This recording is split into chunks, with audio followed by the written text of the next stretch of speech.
vuelta con ustedes, Romer y Triago, nuestro primer invitado esta tarde. Estamos hablando de lo que ocurre en el este de Europa, que parece un escenario lejano, todo esto del conflicto de Ucrania, de Rusia, la anexión de estos territorios, pero la verdad todo esto tiene un impacto en los mercados, tiene un impacto en el mercado energético, tiene su impacto en el mercado también de los alimentos, el corredor tan importante que significa para los productos agroindustriales, que es Ucrania, Bielorrusia y Rusia, el caso también del grano, donde también se han tenido que hacer acuerdos en los que ha participado Turquía para precisamente garantizar que pueda darse un corredor para que el trigo llegue a los mercados y no genere hambre, no genere una inflación mayor para el mundo, donde además estamos en un contexto donde se están viendo correcciones de los pronósticos de crecimiento para este 2022, consecuencia de un conflicto armado que está afectando en este sentido.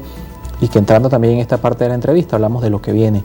El invierno se acerca, como dirían en una serie muy famosa, Winter is coming.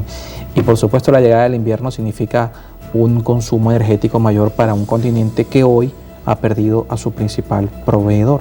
¿Qué posibilidades hay, entendiendo esa realidad, de que se llegue a un acuerdo, de que algo lleve, o que este fenómeno del invierno lleve a una negociación real entre las partes, entendiendo que Estados Unidos puede tener una posición muy frontal, pero Estados Unidos no va a sufrir las consecuencias de lo que va a ocurrir en Europa?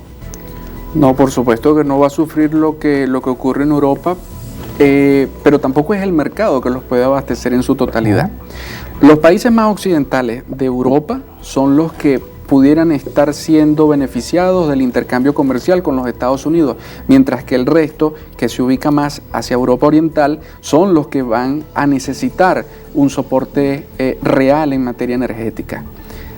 En parte son de las cosas que se habla de esa estrategia que pareciera estar utilizando los Estados Unidos de vincular a Venezuela, de darle apertura a el comercio de energía. No Irán, como dijo también el presidente de Francia.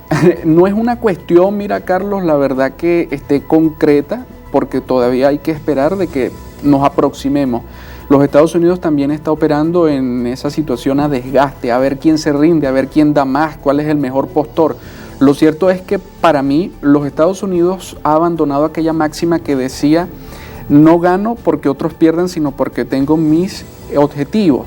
Realmente lo que está pasando es que gano porque estoy haciendo que todos pierdan, pero no sé si estoy recuperando, si estoy alcanzando mis objetivos, porque el control de ambiente y resultados es lo que aquí hemos visto que no ha podido establecer Occidente. Y mira, estados, vamos a decir, de bienestar, por así decirlo, donde hay una dura carga de lo que es el gasto público para subsidiar a la población en materia de bienes y servicios, es lo que más va a pesar en este invierno que ya se está sintiendo, porque han habido hasta el 40% en algunos países de subida en el costo en materia de electricidad, de energía. Y la verdad es que es alarmante, porque ¿quién ayuda a estos países? Esa es la gran pregunta. No lo está ayudando la Comisión Europea dirigida por Ursula von der Leyen. Ella simplemente está dictando cuáles son las reglas, y las reglas son muy claras. No tenemos nada que ver con Rusia, no queremos nada que tenga que ver con ellos. No queremos pagar en rublos, no queremos pagar en yuan, queremos pagar en euros, pero entonces no están viendo la depreciación económica tan grande. Fíjate tú que ya ¿Cómo esto también afecta al ciudadano? Que al final el ciudadano, como mencionamos, a lo mejor esto parecerá algo lejano y un tema más político, pero el ciudadano está pagando las consecuencias. Bueno, fíjate tú que con toda la inversión que ha habido para apoyar a Ucrania frente a Rusia, se ha logrado hacer las estimaciones de que es más o menos el PIB que tiene Francia en un año, y que posiblemente aumente en esa porción. Entonces tú dices, bueno, mira, ¿hasta qué punto los estados europeos van a soportar esto? Hungría lo ha dicho muy sincero también, muy de frente, que ellos van a asegurar el interés nacional. Y en este fenómeno donde la posición política de la centro y la derecha, o la centro derecha, está en auge, hay que cuidar mucho el espacio político. Claro, lo vimos en Francia, en Italia más recientemente. En Italia se acaba de ganar. En Francia, Marie Le Pen, estuvo muy cerca de llevarse la corona, ¿no? Por así decirlo. Pero esos gobiernos que están entrando, Suecia, Italia, en fin, de la derecha, pues por supuesto que tienen un objetivo: asegurar el interés nacional, frenar un poco la agenda que lleva la Comisión Europea, y ese asegurar el interés nacional yo creo que los va a llevar directamente a una negociación con Rusia, muy a pesar o muy por encima de lo que ha dictaminado la Comisión Europea, porque se trata de aliviar las cargas económicas que se está teniendo. El África no va a suplir energéticamente a Europa. Claro. Asia está cuidando mucho su posición, que el gigante asiático que es China, bueno, tiene un silencio, pero también sus posiciones. Lo dejamos en el aire. El tema de abstenerse en la votación es un mensaje también, ¿no? Claro, cuido el hecho de que yo no me puedo apoyar eso, porque entonces yo apoyaría lo que es que Taiwán reclame su independencia, su soberanía. Pero también está el hecho de decirle a Rusia: tampoco es que te voy a estar apoyando en todo, porque yo también juego aquí en este tablero internacional, yo también hago peso.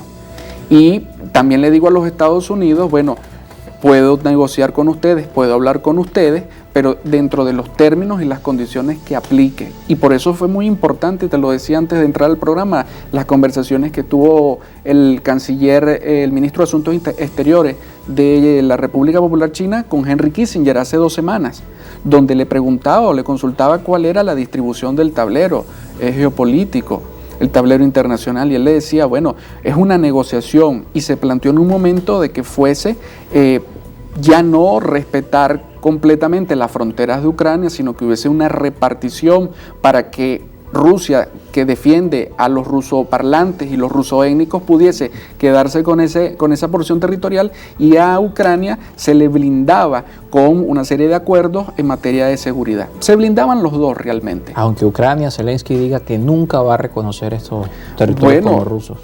Y es allí la consideración que yo he tenido. O sea, Zelensky es un actor político que ha sido muy importante en este año, pero que ha tenido muchos desaciertos. Ha logrado que, por ejemplo, la presidenta de la Comisión de la Unión Europea, Ursula von der Leyen, se extralimite en sus funciones y diga que quienes tengan algún comentario en favor a Rusia, bueno, los van a sancionar. Eso es injerencista. Y eso de verdad no resuelve el problema, porque aquí, si a ver vamos, todo debería partir por los principios que establece la Carta de las Naciones Unidas, que establece cuáles son los procedimientos, los protocolos, las cuestiones. Fíjate tú un dato muy importante. Desde 2014, en Ucrania no participan en las elecciones esas porciones territoriales que se han anexado a la Federación de Rusia, porque tampoco puedo yo validar de que ha habido un proceso electoral. Claro. Han cuidado forma, pero el fondo es distinto y todos lo sabemos. Ha pasado la misma situación que Crimea, pero realmente esas porciones no han tenido participación para elegir al gobierno de Zelensky. Son una de las grandes cosas que la gente obvia en el debate, en el asunto del fondo político, y que si esto no hubiese pasado, a lo mejor no hubiese estado ese gobierno, o por lo menos otro hubiese sido la situación política de contener el conflicto y de resguardar los acuerdos de Minsk.